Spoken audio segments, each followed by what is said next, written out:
Hi, I'm Rick Lobdell. Welcome to another episode of Concrete Mystique, the podcast. This show is brought to you by Epoxy Depot. Go to epoxydepotusa.com and check out all their great products. Today on the show, we have Brett Bennett. Hi, I'm Rick Lobdell, here on another episode of Concrete Mystique, the podcast. Today, I have one of my favorite students, Mr. Brett Bennett, has come up to the show for me. I really appreciate you joining me. Welcome. Pleasure to be here. Always a pleasure to be with you. We've had a couple good years of getting to know each other, haven't we? Yeah, we have. So was the first time you ever met me at the training class? Or had you met me before? I had met you at World of Concrete, but just in passing. Nothing where you would remember me. Well, that's why I asked that question, because you'd be surprised how many times I come across people and I don't remember it. So I always want to ask that to know how many times I've... Go ahead. Actually, it wasn't the World of Concrete. It was the Decocrete Decocrete show. That's what I thought it was. Yeah, I figured you were watching me doing my thing and then came to the class and stuff like that.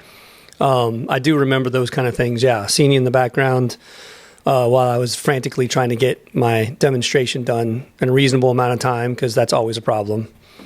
Wait till you see this year if I get in. Can't wait. Fantastic.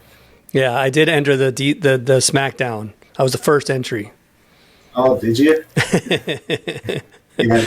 Jeff asked me if I wanted to do that, and I said, no, there's no way. You got Rick, Crystal, Rebecca, all them. No way. Yeah, but they're not all doing it. I like it better. Yeah, I thought about it. I was trying to make that decision of, is it time for me to step out of that, kind of thing? Because if I didn't do it, they still would have had me do something like what you were doing with metallic, or helping with the color, helping with stains, or they would have had me involved no matter what. It was a matter of, do you want to do this? And I thought for it for a second, and I was like, you know what? Let's go for it. Why not? Let's have some fun. So I entered, and I didn't realize I was the very first entry, but yeah. So here, let's see what happens. Let's see if I get in. But if they let me in, the design I'm doing, no one's ever seen this idea before. This will be new. So nice. I'm looking forward to that. So anyway, all right. So you have been you get to be one of those people that has taken my class and understands the way that I think.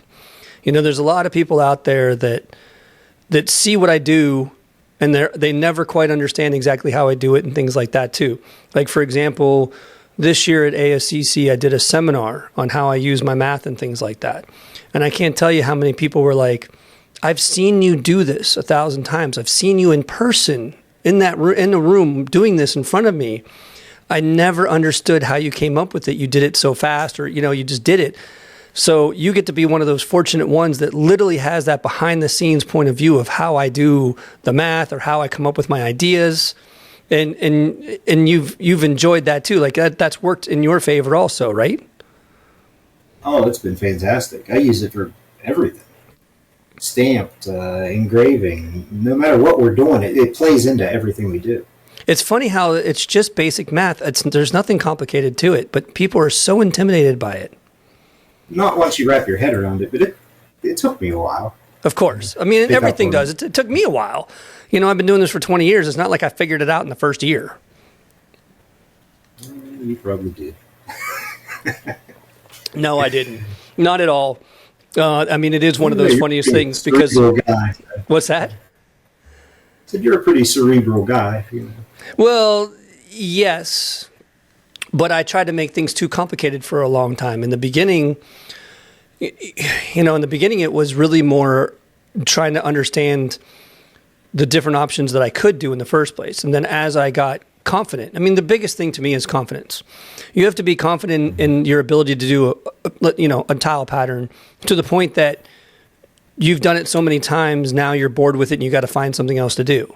And then the next challenge has to be that one. And then you do that so much that you go, okay, now what am I going to do? I forgot to change Wi-Fi's. This is going to glitch for a second, but I'm on the wrong Wi-Fi. No wonder you're looking weird. It'll fix itself, but there's going to be a pause for a second. Lost connection.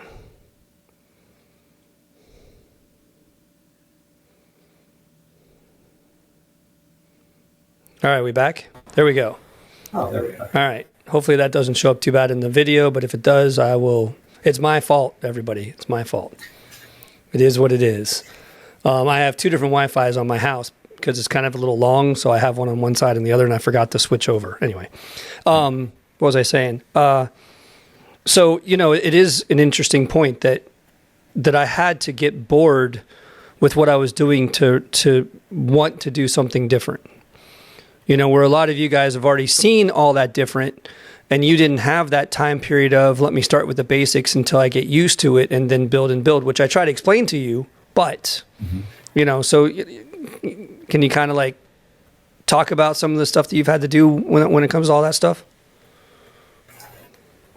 You mean with your system? With what you've learned from it and what you've done since then and things like that. Oh, yeah. Well, mostly tile patterns, but I have laid out a few other ones. I did use your Cartesian coordinates. I had to do a compass rose, and I just laid out one corner, measured, marked, measured, marked, measured, marked, just like you said. And it came out good. Awesome. Because I couldn't draw it. There's no way I would draw it. Well, no. And I don't expect you to. That's the whole point to it. It's somebody like Crystal could draw it, but I can't. Well, that's the thing. That's what's funny about my design work is people are so intimidated by it because they don't understand how basic the math is. It's the bottom line to it. And it's one of those things that you can do it, like you just said. You can figure it out. It might take you a little bit longer, but that's because I did it so many times. Like, it's okay. I'm certain that I had a lot more marks and measurements on the floor than you would need. I can tell you that. I did it too. It worked out in the end, and that's all that matters. Exactly the point. If you figured it out, and it didn't take days, it might have taken a little extra time, another hour, but it's not like it took you hours. It didn't take an entire day. I think I was more stumped on that pool deck that I called you about, where it was different sizes, and I wasn't sure where to start and how it was going to work out when I got to the other end. Actually, that's a good point, too. I forgot about that one. Yeah, because one of the hardest parts about design, one of the biggest questions I get all the time is where to start the design. And that's what you were talking about on that project. And that's easy when you're on a rectangle or a square or you're in a room. But when you have a pool in front of you, there's never a pool in the center of the space, which is good. That does help you. But there is a good question as to where do you start on a pool deck? And that's a tough one to do because they're all different. And you kind of have to make that decision. It's one of the reasons why I like doing that Ashlar pattern so much, because I don't have to think about that. It makes it more efficient because I can just start from one. I can pick any corner. I can go off the house. I can go off the patio. I can go off the, if the pool is square, I can go off the pool. It doesn't matter. I just got to find a point to start something to square off of, and then boom, go. Because it's asymmetrical. It doesn't have to have a center point. And that's why I love doing that so much. Did one of those this past summer as well, actually, the driveway. It's an Ashlar pattern. We scored it all and used your method. That's awesome. To lay it out. Yeah. And it translates to everything we do. That was probably the best class that I've taken. I mean, they've all been great. But that was the one that I used just with everything. Yeah. Like you go learn overlays, you learn overlays. We learn your class. It fits with overlays. It fits with epoxy. It fits with engraving. It's a great class. That's cool, man. I appreciate that. Yeah, I agree with you because I've done it underneath metallic. But here's another point too. When you talk about overlay, I don't know how many times you've done this when you cut. Do you cut with the engraving blade or do you use a saw blade? No, it's the 1/2 inch flat, just like you. The wide one. Okay. So when you do it over overlay, how thin do you put the overlay down? It depends on which system I'm using, but it's never more than 3/8 of an inch. It's typically like a 1/16. So, and that's why I was asking, because one of the things that I found out that one of the difficulties to what we do with my technique is, of course, concrete is never perfectly smooth. We got tons of bird bass everywhere. So when you overlay, you may fill them in, you may not, but when you cut, you're still cutting to what's underneath it. And what I found was if you do a 1/16 of an inch, then you're going to cut an 1/8 of an inch because you got to cut back down to the concrete, if that makes sense. Whereas if you do 3/8 of an inch, then there's a very good chance you're never going to see the concrete again, and you can just cut on top of it and you're good to go. But you can't have that 1/8 of an inch and then hit the 16th to an eighth kind of level where you're sitting, where you see in my cut lines, you see concrete overlay, concrete overlay, concrete overlay down a line. That's something that I had to address for a few years and kind of figure out. It took me a little while to understand that one with overlays, because I didn't overlay for a long time. You know, like I was just doing acid stains and solvent-based sealers and design for almost 8 years before one of my buddies showed me epoxies and urethanes and stuff like that to switch over to. And then the dyes came out, and that changed everything too. Before that point, it was either a solid color or it was acid stain, and I didn't even overlay. Like I didn't even understand that overlays existed for 8 or 9 years either, probably 10 years of what I was doing. And then at that point, I would pay someone to overlay it because I didn't know how to do that. Like I was totally intimidated by overlay. And I would even, that's funny, yeah. I would even get sales because I would go into the sale, like say you and I were competing against each other on a job, and you were going to tell them that you were going to do like the knockdown solid color finish, the cool decking that everybody loves to do on a pool deck. I'd be in there and be like, well, look, man, that overlay may not stay. There's a very good chance it's going to come off. And I was like, but for the same price, I'm going to do this design work and utilize your concrete to your advantage and not add extra material that might flake off. I didn't know anything. I just assumed every overlay would come off no matter what. I had no clue. They would. I mean, yeah, they've come a long way. They have. Yeah, that's true. Concrete business for 31 years, and 30 years ago, they weren't what they are now. Yeah, that's probably a good point because I've only known about them for, 12 years probably. So I think there was not really that much of a problem back then. When there was, it was a legitimate problem, whether it was moisture or whether it was some other thing or just the guy didn't know what he was doing. But it was never really because of the overlay by itself. It was more about what that person's application method was or their ability and things like that. I didn't know any better. But I didn't have to worry about it because they would sit there and look at, well, I can do one color with this texture or I can do this crazy pattern. And I was just killing it, so I never even thought about it. And then once I started to have projects where I needed overlay, I hired my concrete guy to do it. And I'll tell you, one thing I learned, pouring concrete and finishing the surface is not the same thing as overlaying and finishing the surface. They are not the same. Not that he was bad at it, but his method, I would watch him and I'd be like, why are you doing it that way? And it drove me crazy. And so I finally started working on it on my own. And I felt like within a year, I became better at overlay than he did. I just couldn't tell him that. It kind of, we were really good friends. My concrete guy worked with me for most of my career. He's a really good friend of mine, but that was where I drew the line. And I was like, I don't know, man. I think that I'm better. I mean, I told him a couple of times. I was like, I'm sorry, but I like overlaying now. And once I got into it, I really did enjoy overlay. I thought it was an awesome way to resurface. It was a matter of the hiccups you had as to whether you could acid stain it or, what you had to do on top of it once you did it. Those were the problems that I had. And one of my biggest issues is I never understood patching joints, well, you wouldn't patch a joint, but I never understood patching cracks. I would never patch a crack. I would just overlay it, let it re-crack, and I'd tell them it's going to re-crack. I never understood that when you go through a control joint that you have to cut it back open. It's not that I would fill it in all the time, but even if I stuck my squeegee into the joint, especially if it was like a wet joint, and pulled it out each side of it as I would go, I would be like, okay, that's good enough. It's still going to crack through there, no problem. I never understood that it would start to peel off on each side because of the way it would crack off. I was clueless. It took me years to understand all that stuff.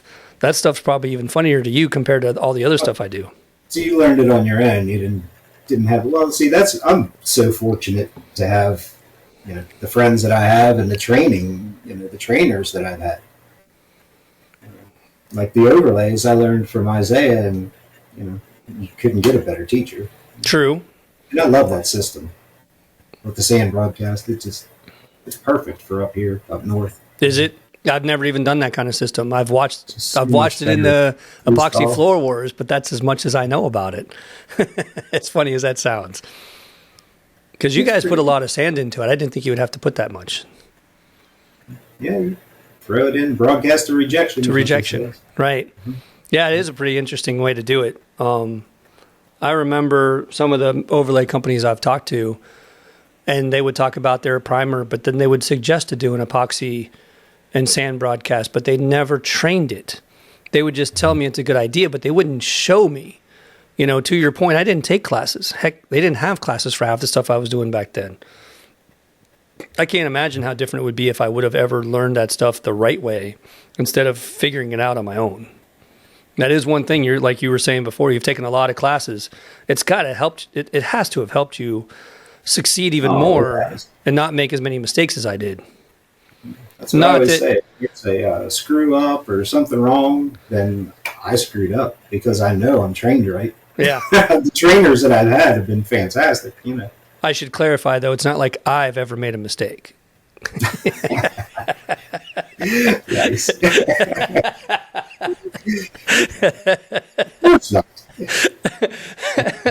That happened to me once on a job where my same concrete guy poured the slab, put in cinder block walls for sitting walls, and then overlaid the sitting walls to match the concrete.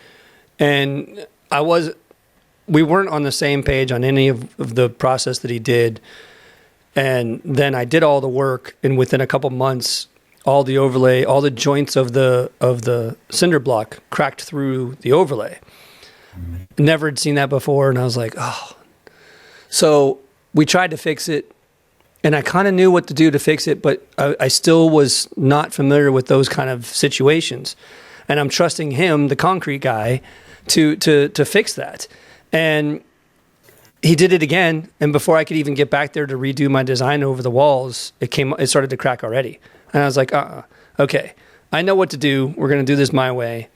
And I showed him how to do it, and we went and got spider lath and spider lath the whole thing and then re-overlaid it. And we had no problems after that.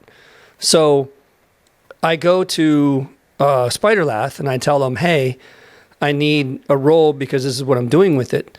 And they're like, dude, that sounds like an awesome article. Could you write an article about it? And I was like, no, there's no way. And they're like, what do you mean? And I was like, I'm not going to write an article about a mistake that was made on my project.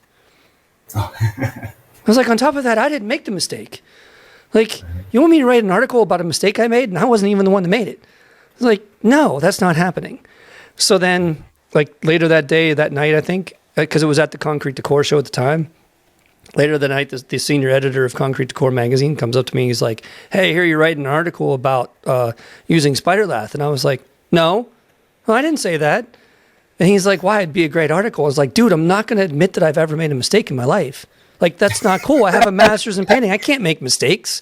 The world can't know that the master makes mistakes ever. And it wasn't even my mistake. Good.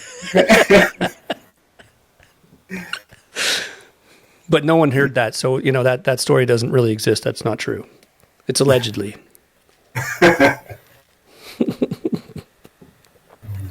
All right, so you've done Epoxy Floor Wars 2 years in a row. Mm-hmm. Tell me about your experience with that, like your point of view of it, how it, you know, what you think about it. Was it worth it? It was a lot more intense than I thought it was going to be.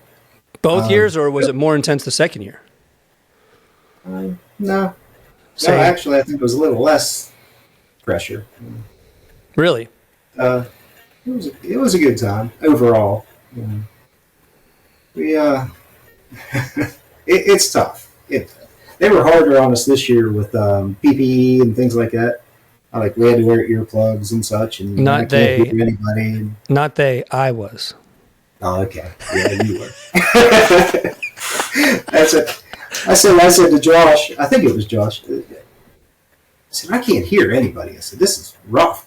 And he said, well, what would you do on a job site? I said, I wouldn't be wearing them. Which I know you're supposed to, but you know. Yeah, especially ear protection of all things. But, you know, for me, like I would wear the headset like I'm wearing right now.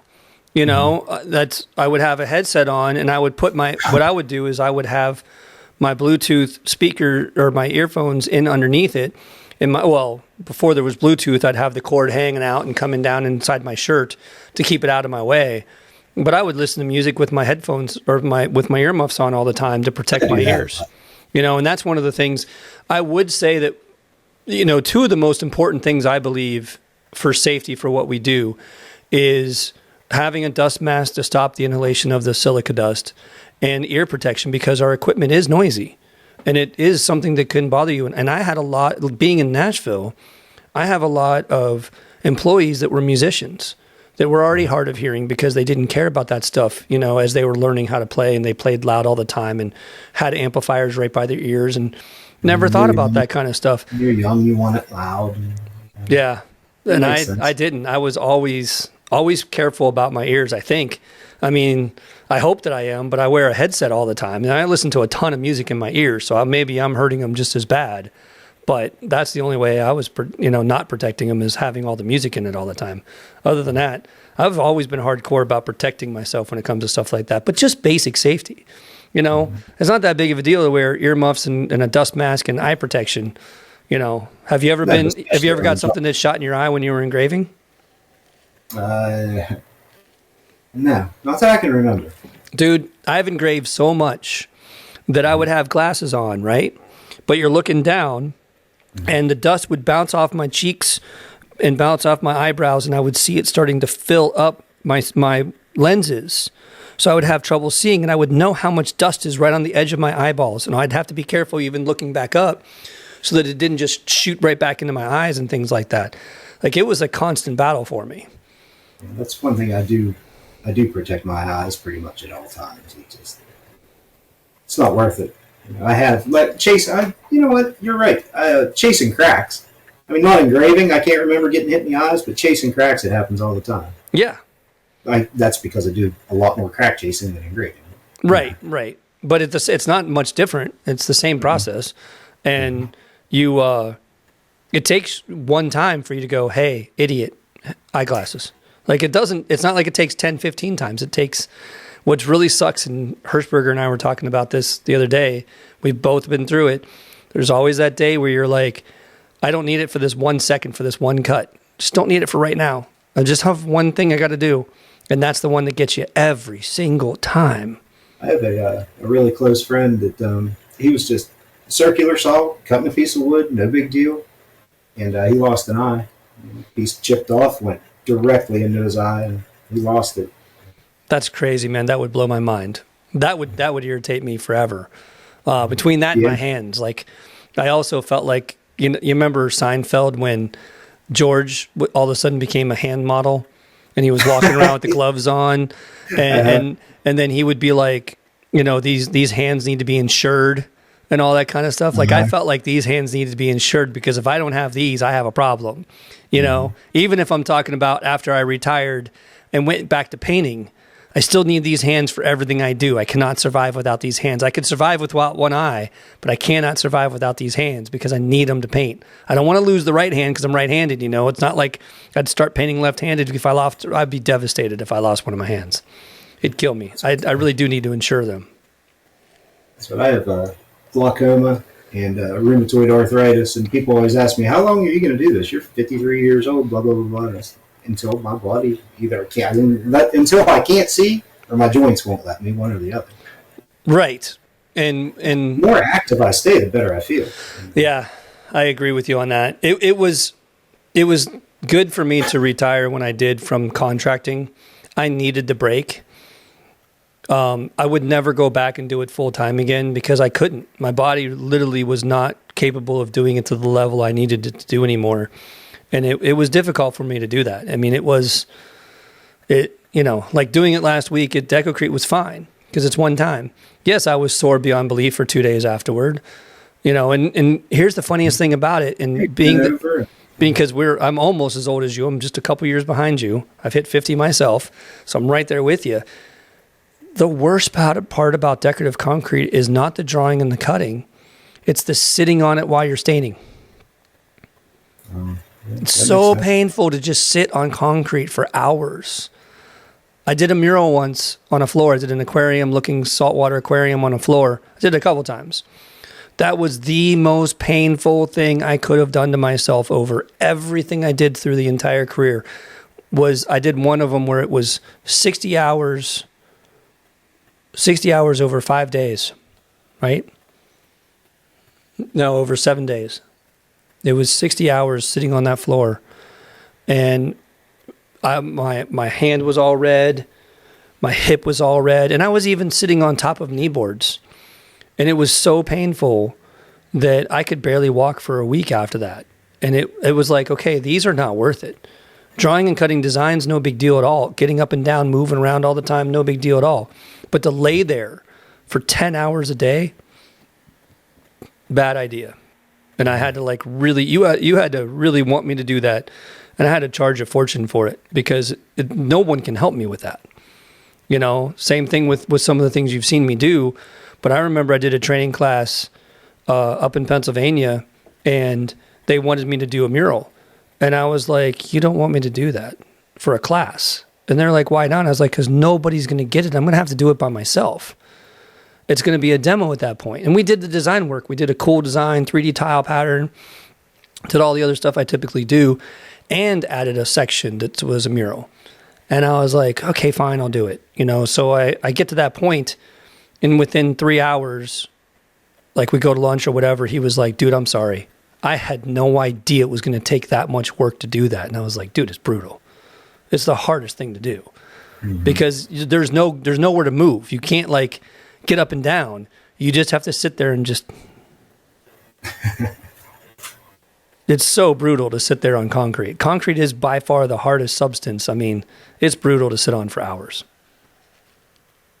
I understand what you're saying. When I took Isaiah's overlay class, in our downtime, he was working on it was like a big ocean scene with overlay. There was like a big octopus and all this other stuff, and we were all just blown away because none of us could do that.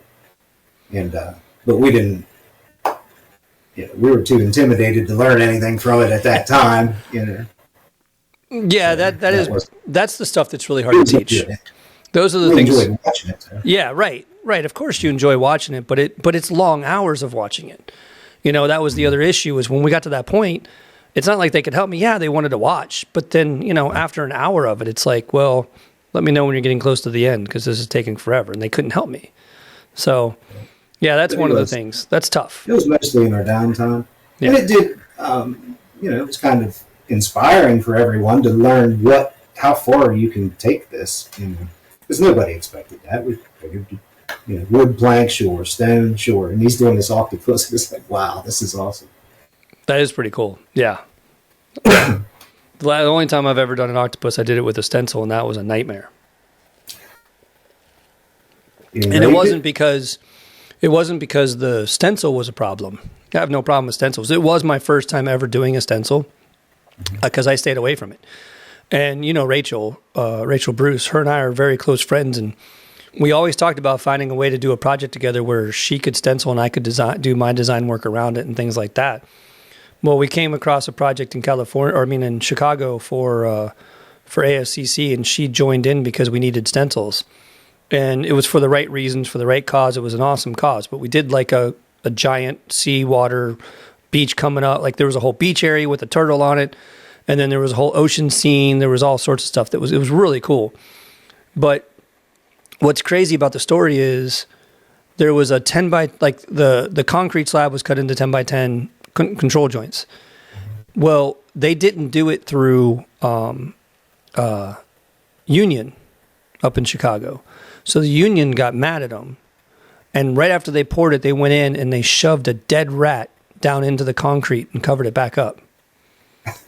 And so by the time we got there, they had already built the building and everything was already over with. But I came in and they had picked that one control joint that these guys did this in. And they had ripped that out. They had to jackhammer that back out and re-pour a new 10 by 10 in that one spot.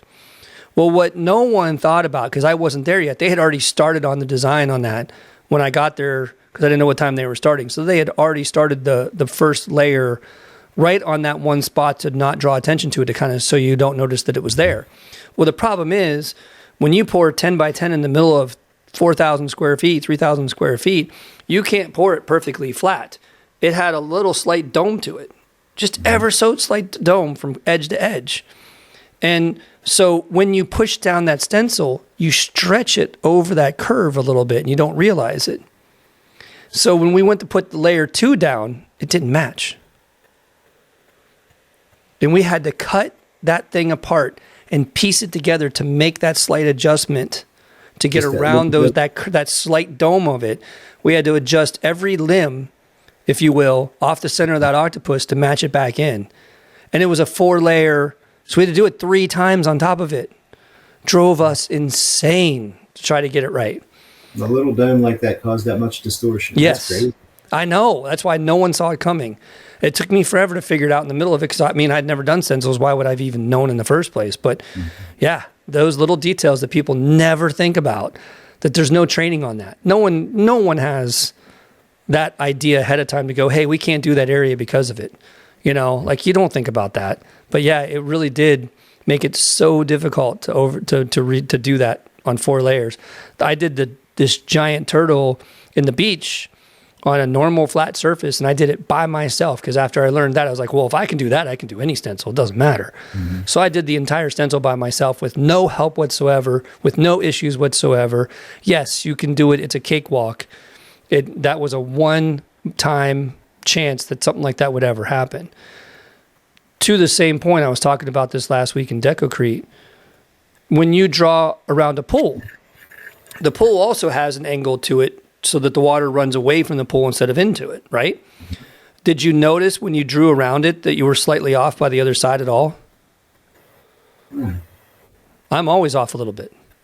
Well, I don't know. They were on a 45, so, I mean, if I fell at the end and there was a little square, I just thought it was normal. Yeah, I mean, it's not that you can't fix it. It's easy to fix. But I was never, even if I was doing a regular tile pattern or a mixed match, it didn't matter. When I went from one side of the pool to the other, I was always just an inch or two off. Oh, where it met up? Yeah. After, yeah, I was. Yeah. That's because of the dome. It's the same effect. It's because of the dome.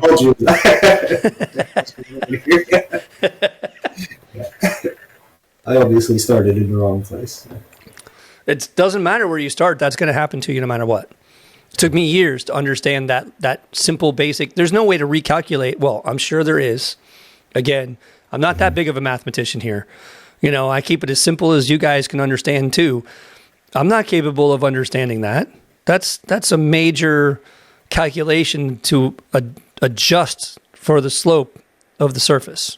Because it does make a difference. You would never think that matters, but it does. What's that? It's kind of like talking to your wife about science. Just had to throw that in there, didn't you? Yeah.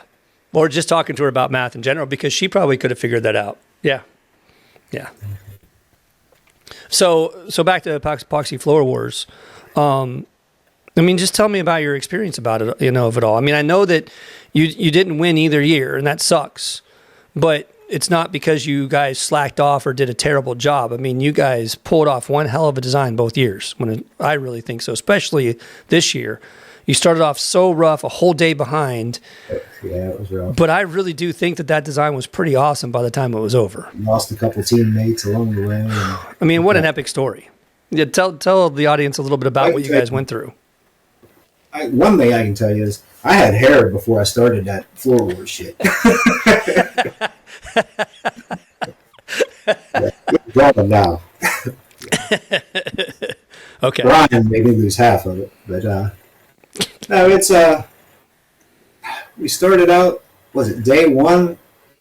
We were before. Well, no, it was the day before we started. There was one guy that said, "Hey, I missed my flight. I can't make it." Blah blah blah. So they called Nick and made him hop on a plane as fast as he could, and he actually got there in time, which was good. And then after day one, we lost another guy who had a family emergency and had to go home. So they found another replacement, That happened to be there. Which, yeah. Well, I mean, it all worked out in the end, but, we did lose pretty much a whole day. Well, not even with that. You lost a whole day putting that primer down and then not being able to do anything. Oh, yeah. I mean, that was devastating.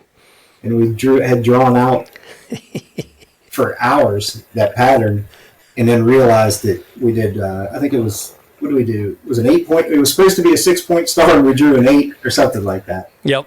Probably should have just let it ride in hindsight, but at the time we all kind of voted, let's just start from scratch. I still think you guys could have used those 2 pinwheels to your advantage, but I talked to Brian about that, and that was one of the best things about it was because of my design that I did for the challenge, he thought that was the same design. And I was like, no, I didn't even see what the designs were before I did that. It wasn't until, because Isaiah, when I got there, they were all setting up, and Isaiah was like, hey, can you draw something for these guys? And we talked about it, and I came up with it. It wasn't until like another couple hours later that I saw all the plans and was like, dude, you didn't tell me I was coming up with a very similar idea. And he's like, yeah, that's why I thought it was cool when you said it, but I had no clue that I was that close to the design. As funny as that is, that's purely coincidental. Yeah, it was close. Close enough to throw Brian off because he thought he could use that as a reference, and no, it wasn't the same design. That was so funny. That's one of my favorite moments because I was just looking at him like, really? And but it is tough because it took me a while because Amo came to me and was like, hey, these are wrong. I'm like, no, they're not. Yes, they are. No, they're not. No, yeah, back and forth. And I'm like, oh, yeah, I see it. That's a tough one. Yeah. I've made that mistake before. Wait, I don't make mistakes. Drawing those challenges up there. There was a lot more than last year. Was there 2 lines in a circle last year? Yeah, I know. Pretty easy, though. Well, the whole point of that was Isaiah, and I agreed with them, was we didn't want you to finish it. It was about how far you could get and how accurate you could get in that time period, not about finishing it. Oh, I didn't. My goal was to maintain as close to the same depth as possible, and but me and Brian, we got all messed up from the beginning. But I should have not started on the longest line. No, you should have. Yeah, but I couldn't reach it.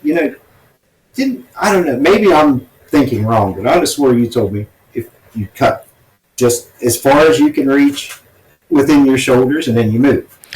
Right? Correct. Because if I reach out, I'm going to fish hook it or something. No, you're right, but you keep moving. I don't think I could have reached that. No, you just keep moving. Yeah, you have to. You're cutting? You can.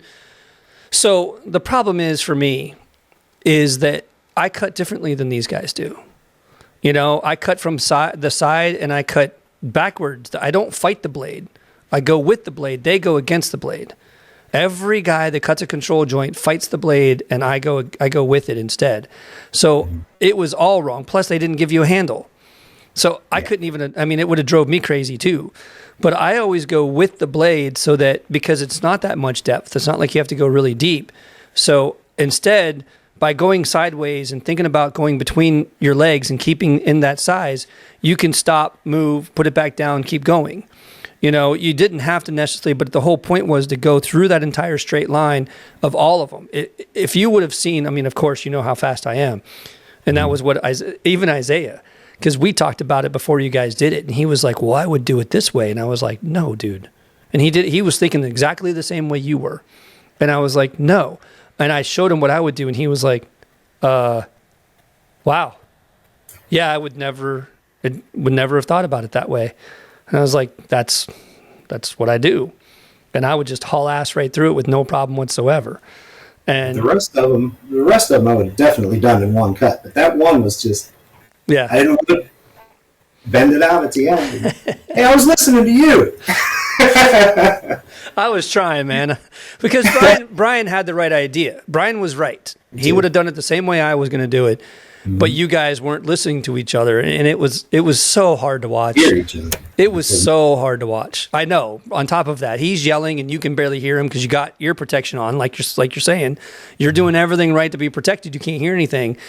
It's something that I guess I probably need to think about that for my classes in the future too, because, and it's the same thing with Hirschberger. Him and I have done this so many times that we know what we're doing. And we know who follows who and when and stuff like that. There is a point to following the vacuum guy instead of the vacuum guy following you. And I say it that way because you're face first in the cut line, focused on that line. Your job is not to think about where to go next. His job is. And you just keep following those lines and cutting them. And it allows you to just focus on your cutting and not trying to calculate the best way to do this. And that's something that you guys don't have an opportunity to do in that competition because you don't know each other. You've never worked with each other before. So you don't have that communication ahead of time of like, hey, we need to talk about this. This is what we should do. Let's talk it out for a second. Instead, you just go and it's like, oh shit, I didn't talk about this. I don't know what I'm doing now. I want to go this way and you want to go this way, and we are not in sync, and it was not helping either one of you because he's yelling at you and you're getting frustrated and you're cutting off because of it. It was hard for me to watch. I was like, come on. But he was right with his idea. Mm-hmm. It's just you didn't talk about it ahead of time to know to follow the vacuum. Yeah. And those guys weren't much better. They were only a tiny bit better. I mean, that was probably the hardest challenge to judge both years combined because there was a lot of missing.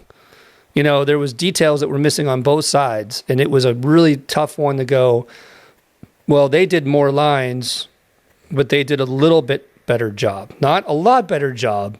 They did a little bit better job doing less lines, and you guys got more lines, but were off more. It was not a joke about them going back and forth, trying to decide how to judge that. It wasn't really a matter of which one they liked better or worse. It was a matter of understanding what the criterias of that challenge were to a T to make sure that they were judging properly. That's what our discussion was. And I love the fact that now that even though I'm a commentator and I was a judge last year, it allows me to have that back and forth with them because I know what they're going through. I know what they're thinking and I know why. And I can jump in and be like, well, I suggest you think this way, or let's talk about this real quick too. So I'm standing there with a microphone talking to them about what they should be doing and giving the mic, putting the mic in front of them while they're talking to me about it and having a total conversation about what the rules are right now while we're doing it. It was hilarious to me. I was having a blast while you're tortured in the corner going, please stop, please stop. Brian's a great guy. Yeah. I mean, yeah. Everybody's like, he was yelling. You can't take that shit personal. The man's under a lot of pressure. He's my friend. No, I agree with you. Over both years, the way you handled everything, I completely agree with you. It's an experience. It is what it is. Someone's got to win. Someone's got to lose. You can't take it personal. You can't. You can't. In fact, if anything, I think you guys even get. I think that Brian and the team got more street cred this year than last year because of all of the battle, all the stuff that you had to battle through. Mm-hmm. Because you forgot too, you lost a guy within less than a week. I think it was like 5 days before a guy dropped out. And then the day before a guy dropped out. And then a day after the guy dropped. You know what I mean? Like you had lost 3 guys in less than a week of that process, including during it. So, when's that going to ever happen again? Or you lose momentum, you lose focus. And just a little bit, but you lose the new guy coming in doesn't know what's going on. He doesn't know what you guys talked about the day before and stuff like that, and he's just winging it with you. So it does make it very difficult for the fact that you guys pulled off as much as you did. You should be proud of yourselves. You should be extremely proud of yourselves for how close it still was, giving all of those situations. And it went back down to the challenges. This time the blue team stole the challenges again, and well, no, you guys were almost even, but it was a little different. I think you did win one, didn't you? Wait, you guys won 2 of the challenges, didn't you? Nick won his, the cove base, the circular. Oh yeah, cove he killed it with the cove base. That was epic. Great job. He's an awesome guy. Not only that, but he had a whole minute left and he just walked off. It was so cool. I've never seen someone just go, done. I got it. I know I got it. He could have made it so much better with a whole other minute. He could have made it even perfect. And he was just like, never mind, I got it. I'm good. He is one talented man. Have you seen his carving? A little bit, yeah, I have. I've been watching him since then. I didn't know who he was before, so I started watching him afterwards. Shout out to Nick Laws in case he's ever watching this, Yeah, he's a great guy. Mm-hmm. I think everybody involved are great people. I don't think they would have done them. Yeah. I don't think you guys would have taken on that challenge if you weren't cool enough, people. Both teams, just both years, they were packed with great people. Yeah. Now, last year's, we still have a group text with last year's teams. Oh, really? That's awesome. What about like after the day was over and you guys went back to your Airbnb you were staying at and stuff like that? Like, how was it behind the scenes for you guys? I'm not sure what the rest of the guys did. I know Brian went back to the room and crashed, and I went back to the room and crashed. We were out. Yeah. But we were good. We were like a little younger, you know. We're like the old guys. Plus, Brian had so much on his plate, it's no wonder he was wore out. Yeah, I mean, he was fighting, dealing with a hurricane, dealing with people dropping out. There was the hurricane. We forget about that too, because we couldn't talk about the hurricane during the show because this was coming out after that. Like, you can't sit there and go, you know, well, today we're worried about the hurricane going on, and then 6 months from now they were like, what hurricane? What are you talking about? You know, so we had to ignore the fact that there was a massive hurricane going through Florida where half these people lived. His parents were there. His family wife was there. You know, I mean, he almost didn't show up. Like, I ran into him at the airport the first day when we got there. We both were at baggage claim standing beside each other, and he was like, "I almost didn't come." I'm like, "You had to." He's like, "I almost didn't because hurricane." didn't even cross my mind. I was like, "Oh, that sucks." Yeah, that's a challenge. That's you got to respect him for that. I mean, I respect him anyway. No, 100%. And like having a problem to ask a question, and he'll literally stop what he's doing, pick up his phone, and say, "Okay, do this, this, and this, and you'll be fine." You know, and he's a great guy. Yeah, no, we've gotten to be close friends from the last year. It's been great. He is. Everybody involved. It's been such a great experience. Like I think I was telling Ben Bass about it when I was interviewing him, but I can't get over being invited to do this, the way they've reacted to me, you know, allowing me to wear my crazy outfits and stuff like that. Like, nobody's like making fun of me or fighting with me, or, I mean, they did that very first night last year when they wanted me to wear those polo shirts, and I'm like, no, yes, no, yes, no, yes. You know, Maria and I were like really getting into it, and she didn't know me. They knew nothing about me. 24 hours later, you can do whatever you want. That's great. Go ahead. What are you going to say? We have to, before the show, we have to send them a video where you introduce yourself, blah, blah, blah, what, you know. But I didn't realize you only have like 45 seconds. The first one I sent her was like 3 minutes. She's like, "That's great, but can you cut like 90% of that?" Yeah, I suppose. That was all pumping you guys up, so, you know. Well, and that's one of the reasons why I wanted to do this with everybody from the show, because I want to make sure that all of you guys do get a little bit more attention, that we do find out more about you, or, you know, all the little work, how it went, things like that, and those kind of things that we don't know about. That's one of the things, especially with the judges too. Like, I want to, you know, I've interviewed Ben, I've got Rebecca next, and then I'm going to do Emil after that.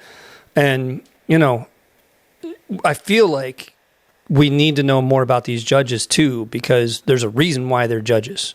You know, we're not messing around, and you guys see that, because we tell you the truth, the whole truth and nothing but the truth. We're not sitting there going, "Oh, you're doing a great job.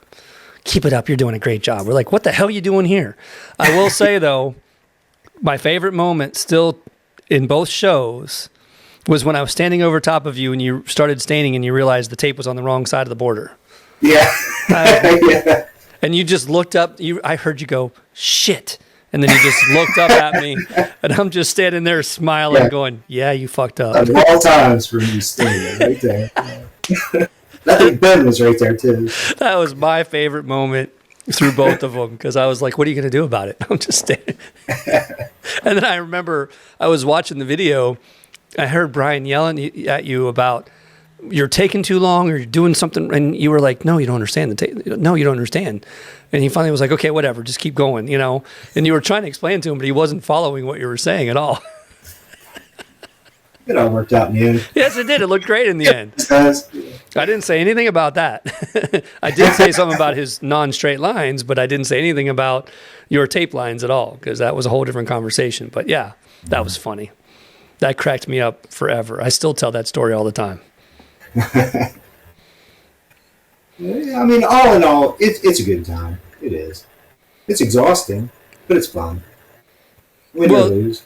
One of the things I said to Ben too is, what if this doesn't blow up? What if it doesn't? You know, what if this is the only time we ever get to do this, and we get to have that video out there on YouTube, and that experience is always going to be out there? Does it matter if there's any more than that? Not necessarily. I don't think so. You know, we are never going to get this chance again, no matter how you look at it. Whether it keeps succeeding, which we hope it does, of course. We want it to blow up and be the most amazing video show, of course. But if it doesn't, I'm still super proud of everything I've been involved with it. I love the fact that I get to be able to show people that I was commentator for this show, and that I was a judge for it. You know, I'm never going to be disappointed with whatever happens to this show from this point on, because someone else did this for us. All we had to do was show up. They spent all the money, all the resources, all the time, all the work. They did all the hard work. All you had and I had to do was just show up and do our job. And you can't ask for any more than that. We didn't have to do that because for years I wanted to do something like this, but I wasn't going to spend the money, find the money. You know, all I had to do was show up. I love it. I'm sold. I'm drinking the Kool-Aid. I'm in it for the long haul. I don't care where it goes. When I just have to show up and they're doing all the rest of the work, I hope it succeeds. But if it doesn't, I'm still super happy. Steve's put a lot of money and effort into it. He's a good guy too. They're all great. Yes. There's him and I have gotten so close. The community as a whole. It's not like you get on these regular concrete Facebook groups and they're it's not even worth saying anything. Well, it's funny you say that because still we haven't actually had the videos really come out. I mean, the first season finally came out, 2 weeks before the next show? Mm-hmm. And so, this season, if it goes well, wait for the trolls to show up. Oh, yeah. We haven't had that yet. No one's making fun of us yet because they don't even know what's going on still. I haven't watched last year's. There's like a 30-minute video that they put together of the whole show. I didn't watch the videos last year, didn't watch them this year, because right when I was getting ready to leave, I can't remember who it was, said, don't you pay any attention to that stuff online. You guys did great. They're just, they don't have the balls to be here, blah, blah, blah, blah. Oh, yeah. See, I don't even know what you're talking about. That's a good point. I just stayed away from it. Yeah, that's a very good point. I never read the comments last year. I never even watched. You're right. I never really went back and watched it much last year either. I just waited for the video to come out. This year I did. Because I had to understand how I was doing, with the amount of time that I had to be talking and where how I was talking and all the things I had to do. We're like the perfect team. I mean, he's a good dude too. Yeah. Was that the first you met him? Oh no, it was my idea to bring him. Oh, okay. That was my idea. Absolutely, because I wanted someone that didn't know as much. No, we met at World of Concrete years ago. But he didn't even realize it. Like, we were talking about that one day. He doesn't, and I'll bring that up when I do bring him on here. That's going to be the last one from the show, and that is going to be part of the conversation. But no, he didn't know that I tried to introduce myself to him 2 years in a row at World of Concrete, and then the third year we were close to each other. Our booths were close to each other, and I walked up and introduced myself, and then he had to walk by me to get to another booth, and started stopping and talking to me, and that's where the friendship started. But he doesn't realize there was 2 years, or at least a year. That was probably the same year that I went to one of his parties, the parties he was part of. So really, there was 1 year before that. But I went to 2 parties trying to get him to see me, and he doesn't even realize it, and he doesn't remember it and everything like that. It's funny I say that because that's why I asked that question in the beginning. That's the funniest thing about it is, when did we first meet? Because I get to be the other side of that conversation with him. A lot of times it's me that's not paying attention and not realizing that someone's trying to get to know me and stuff like that. So that's what I talked with Ben Bass about too. That was another fun conversation. I don't know if you watched that or not, but that was a confusing thing between the two of us when we first met too. I was just down at Matt's store, I don't know, 3 weeks ago. Right, maybe. Doing that class. Yeah, the Buckstone class with Lou Barr. Yeah, Lou's a good dude too. Did they tell you I said hi? Yeah, they did. They did. Hey, at least I didn't tell him to torture you or be rude to you or something. He does that anyway. Actually, he taught me a lot. He's a good teacher too. Yeah, he's a great dude. I've had some good conversations with him. I had just met him last year, and he had been watching me for years too. Kind of the same conversation, And I had just met him. We had a great time last year together, and even more this year. Yeah, it's a blast. It's a lot of these things. Same thing with Decocrete. Looking at it the same way. This last show, you got to be on the other side of it too. You got to be part of the training, and you got to be part of Decocrete's family. You weren't just showing up and walking through and being an observer. You were actually part of the behind the scenes for the first time. And they treat you so amazing. I mean, they really do. They roll the red carpet out for you. Both of these companies do. And they treat us with so much respect. Why would you not want to do it again? You know, there's no animosity. There's no issues. There's nothing. There's no anxiety. It is, what can we do to help you? What do you need? How can we help you? I mean, it's amazing. They both have the most amazing customer service. I mean, I work at a ready-mix plant and do my own stuff, and we're a distributor for both companies, and their customer service is just unmatched. I mean, I've never dealt with anyone they're the two best that I've ever dealt with that in customer service. Yeah, I agree. Call anytime, and I'll pick up the phone, do this, or I can get you this. You know, anything you need, they're there. You know. Yeah, no, I agree with you. That's why I'm still a part of all of it. You know, and that's why I'm willing to go do the SmackDown instead of just going, oh, well, if you're doing a competition, I'm too old for this. I'm like, screw it. Anything for Decocrete. You know, I'll do the same thing for both of them. Nice to, you know, step out of your comfort zone. And at least for me, it was. I hadn't done anything competitive since high school that I can remember. Oh, yeah. Yeah. So I've been doing this in the industry, the competitive side, for a long time because I started at World of Concrete doing the artistry. Video with you and Bob speed cutting. Oh, yeah.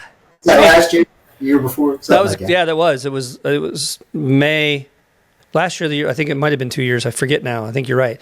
But yeah, that's another one. Like, you know, talking about a legend in the industry, and I got to engrave, you know, almost engrave war with them, you know, because it was kind of like a challenge, and we wanted to see how we would do, and I feel like I crushed it. But you know,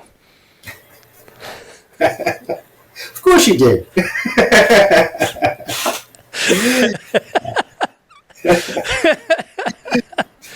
Yeah, I have it on video. Everybody can watch it. It's funny you say that too, because I was talking to somebody about it, and they're like, "You mean the video where you cut that little medallion?" And I'm like, "Oh, you saw that?" They're like, "Yeah." And I'm like, "Oh, cool." I don't know who watches my stuff. I have no idea. Go ahead. I'm sorry. No, go ahead.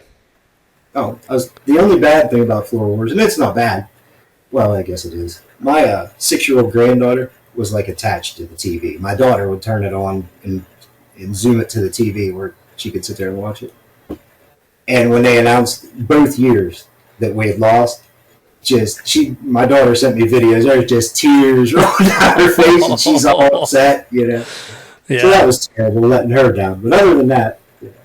It's funny you say that because I still had, you know, people texting and calling me for tech support while I was doing it, and I couldn't answer. And if they knew me, I would text them back and be like, "I'm sorry, but I'm live on YouTube right now." And they're like, "What?" And they're like, "Can I watch it?" You know, and I would send them the link. And so I had a supply store watching both days. No, they weren't there at Saturday, but Thursday watched Thursday and Friday. And I had a contractor contact me about looking at a project that they were having issues with. So I went down there to look at it, and I went to the supply store, and it turns out that not only did they tell the guy that I was like live on YouTube, but they turned their monitor around and it's like, "Look, he's literally talking right now on YouTube. He's literally live right now." And I was like, "What?" It's like Inception. Yeah, the guy wanted questions answered. He's like, I can't get you answers right now because he's literally right there. He's kind of busy right now. But it was so cool because they all watched it, you know, and then when I went in, they're all like, "Hey," you know, it was a big deal. I can't wait to see these videos come out and see how they do. And the first one's supposed to be out any day if they're on their timeline, because he said the first one's supposed to come out in November. Something about that. Yeah. This year's going to be interesting. Or this coming year. I hope that there's enough teams. I hope the teams step up and do this. That's one of the things I said at the end of this. I wanted to have like a wrap-up show kind of thing when I finished the last show. And that was one of the things I was like, you know, who's going to step up? Who's going to become, you know, join this, and who's going to make their own team? And, you know, you sit there watching this video and you still think that you can do this. Well, then, you know, now's your chance. Like, I want to see it. I don't want to hear it. I want to see it. You know, and I was, trying to get everybody psyched, you know, so hopefully they take advantage of that. I'm surprised they haven't taken that video and done anything with it yet to get going with these shows. But, you know, I guess I have to talk to Steven about that. And I wish I had access to the videos. You just now planted that seed. So. Yeah. Yeah. I think I need those videos because I think I could do my own thing with them and see where they go from there. That's right. But you can never have too much publicity. No, there's no such thing. And that's why I'm doing all these. That's one of the things that Steven and I talked about too. Like, none of this is hurting Epoxy Floor Wars. We're constantly talking about it. I'm throwing ads in there for Epoxy Depot at the beginning and the end of the episodes and everything like that. Like, doing everything I can to try to help that in any way, shape, or form. So we'll see what happens next. Are you going to make a team and do it next year? I doubt it. Maybe, but I doubt it.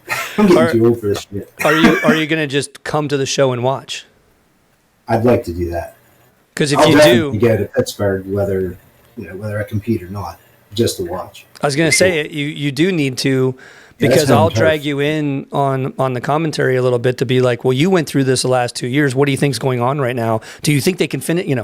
I love all the hype that I was doing and everything like that. And yeah, the problem is, you got me being commentary. I hope it comes across well, but you guys just wait, because you have no idea how much I was talking, not negative, but I was giving you guys shit the entire time, both sides. I was pointing out some positives, but I was like, they're doing that wrong, they're doing that wrong, they're doing that wrong. This is why, this is what they should be doing. Look, that's on fire right now. Like, literally, I was talking about, I think it was Dano was hand painting white metallic, or no, he was priming for the flake, and it was getting really sticky. He was rolling, and it was getting really, really sticky. And I was like, that's kicking right now. It is too late. He needs to stop using that. And I turned around for 1 second to look at Matt, and Matt goes, that's on smoking right now. And I looked over, I was like, yep, told you. And it kicked right at that moment, right when I brought it up. Couldn't have been better timing for me to go, I told you, that's exactly what was about to happen. That means that surface that he's about to flake is going to come right back off. It's not going to bond. I was just giving him shit the whole entire time. So I was having a blast. Hopefully they gave us that ultra, which is what we all wanted, because it just blasts off. Yeah. I actually use it a lot just so I don't have to wait on it. Yeah, I understand it. I mean, there's a point to using that kind of stuff. There's a reason for all of it, for whatever you're doing. So, but when you're doing a 3D tile pattern with flake, it's really tough to use. That's a little harder. Yeah. Need a little more time or something like that. When I first started, I remember Isaiah, he was here in town doing a floor. And he was flying home, and he's like, I have these extra accelerator packs. Do you want them? I said, hell no, I don't want to speed this stuff up. I don't have enough time the way it is. Now I'm like, yeah, give them, Right. I definitely want them. See, it's that same point. Like you're over the learning curve, and now you're so comfortable with it that you can make your adjustments now. It's the same thing with design. I still learn something new every day. I do too. Absolutely. 100%. I keep thinking I know everything, and no, I don't. No, I don't. There's absolutely not a chance in hell that I know everything. It'll never happen. That's why I love being a part of ASCC. There's so much. Why do you take all these trainings? Because things evolve. I've taken the same one at Decocrete more than once. Kind of like Jason comes to yours all the time. I was going to bring that up. Yeah. I like that guy. But I've done the same thing that he does, and going to the same class multiple times. And you know what? I'll pick something up the second time. But if I pick up one little thing that's helpful, why not? Yeah, I agree. It's worth it. I agree. And I think that sometimes I always look back on those classes and go, I forgot to talk about this. I forgot to talk about this. Shoot. But I give you so much information that I don't know if there's room for a little bit more sometimes anyway. But I can never get everything out of my head in 2 days. It's just too much. It's a lot. But I love it. I love teaching. It's so much fun. If you can't tell that. It's your calling. Or one of them. Besides ballroom dancing, shooting pool, laying tile and engraving, and you're an interesting dude, man. You got a lot on your plate there. There was a kid that was in my office for a while, 2 years ago, and and he was like 22 years old. And every once in a while, out of nowhere, I'd be like, oh, yeah, I got a story about this time when I used to be a ballroom dancer, or I used to do this, and one day he was just like, how many lives have you lived? That's a legit question. That tracks. I can understand that question being asked. It didn't bother me. I was like, that's a good question. I hadn't thought about it that way. But, yeah, I have, And even things you haven't done, you know about them. Like when we were talking at the Hall of Fame, when we were eating dinner at the football field. Yeah. And we were talking about snakes. And I said something about snake venom, like copperhead venom being used in breast cancer drugs. Oh, yeah, I know about that. My wife, yeah, extracting certain, I did the same thing with Brian Bourne because he was helping a lab catch sharks to do experiments with they had to kill the sharks and stuff, but there was something about the sharks that sharks don't have cancer. Why do sharks never get cancer? What is it about them that they never get cancer? And so they were doing this research, and it's a crazy story because he went viral by accident for a negative thing that he wasn't doing wrong, but someone sent it to PETA and it went viral because they thought he was taking fins and like doing something illegal, and he wasn't. But they didn't know that. They just took a picture of him watching him doing it, and it's the craziest story ever. But yeah, I went into this whole cancer thing, and he's like, "What?" Yeah. I enjoy my life. That's for sure. Well, I want to thank you for joining me, man. This has been great. It's great catching up with you. I really wanted to make sure we did this year after last year, and I really do appreciate all the positive that you talk about me all the time. You're always following what I'm doing. You're always talking. You're always forward or sharing my classes. You're always, every time I do something, you're always right behind it, making sure people recognize me and stuff like that. And I really do appreciate it. I see it all. I have a lot of respect for everybody that's taught me. I mean, I wouldn't be here without you guys. I wouldn't be where I'm at. There's no way. If I had to teach myself, come on. I'll just stick with the ready-mix business. Trust me, I did. It sucks. Instructors like you guys, you've made things easier. That's for sure. In many ways. Well, I'm glad to hear that, and I appreciate that because there's a lot to it. Like you've learned, there's a lot to it. This whole industry, not just what I do. There's a lot to this whole industry, and that's what's so awesome about it. It's what makes it exciting. There's nothing boring about concrete at all.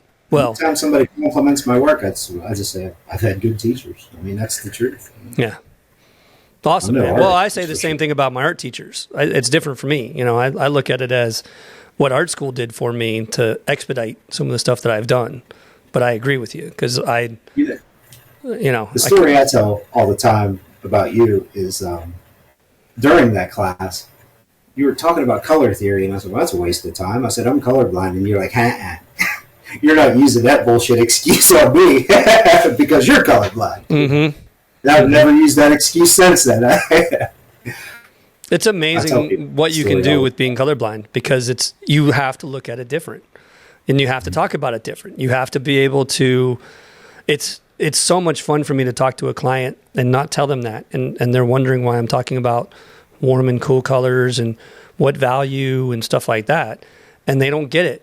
And then I love doing it at the end of it all. Is I'll get the paycheck and I'll be like, hey, by the way, the reason why I asked all those questions is because I'm colorblind. And they're like, what? It's like, yeah, so I just did all that for you and I'm colorblind, just for the record. I get that. I love it. Why are you in this business, or how are you in this business? When I first started doing it, I would tell every client, and my bosses were like, stop doing that. I'm like, why? I'm just being honest. Like, it's not like a negative thing. I'm just making sure they understand what they're doing because I can only do so much. And they were like, no, they don't need to know that. And I'm like, why? I think they respect transparency. I agree. And I'll tell them if it comes up and stuff like that. But it does crack me up. It's one of those no one sees coming because I know so much about color. It cracks me up. I certainly didn't. Not after seeing your work. What? Yeah, you blew my mind when you told me you were colorblind. Well, I guess I'm eating crow. Hey, that excuse is dead. It's just like everybody making fun of math or going, I can't do that math. There's no way. And yes, you can. It's the same thing. There's no difference. I hate that excuse just as much as I hate the colorblind excuse. If I can do it, you can do it. This is not complicated. If I can do it, you can do it. I'm not that smart. I'm not. There's so much you can do that you have no idea. You just got to learn how to do it. But yeah, I agree with you. So it's funny, but well, awesome, man. Well, thank you for your time. And I look forward to the next time we get together because we always have a good time. And hopefully neither one of us have an epoxy allergy the next time we see each other. Yeah. That's something I learned from you is why my eye was swelling all the time because I was experimenting with so much. And, those kind of things matter. And that's something, another safety point to bring up to people and to make them recognize, same thing with polyspartics because you can get an allergy to that and it doesn't go away. And, Those are the little details that people don't realize in this industry, and you've got to adapt. It's not something that's going to make you stop doing it. It's how you're going to adapt so you can keep doing it. Yeah, I just started wearing a respirator. My niece that helps me, Kayla, she breaks out in hives and everything else when she gets close to it. So crazy. She started making sure she had long pants, everything's covered. Well, don't forget there is and you can get it you used to be able to get it at Home Depot. I think you can, but it's called Workman's Barrier Cream. And you rub that on your skin and your face, and it will stop it from absorbing into your skin. Oh. Yeah. There's such thing. I'll have to check that out. I tried it. It worked. It helped me. The only thing it can't stop is your eyes. And like you said, wearing a respirator, so you don't inhale it. You can't stop it from getting through your eyes unless you wear goggles, which I wasn't willing to do because that was confusing to me. But you can. There's stuff that you can do so that it doesn't react to your skin, to help your skin out and things like that, so it doesn't absorb in. Because when I found out about polyaspartic, my skin was on fire. I mean, my arms and my face were just on fire. And I did that again, and I didn't have any problems. So something to look into also. Yeah, interesting. Awesome, man. Well, you have a great night, and we'll see each other again soon. You too. Thanks for having me. Thanks, man. Now stay on here for a second. Okay. I want to thank Epoxy Depot for sponsoring this show. Go to epoxydepotusa.com and check out all their great products, training classes, and all the things they have to offer. Follow me on all social media platforms. And don't forget to hit that subscribe button. Thank you for listening and have a great day.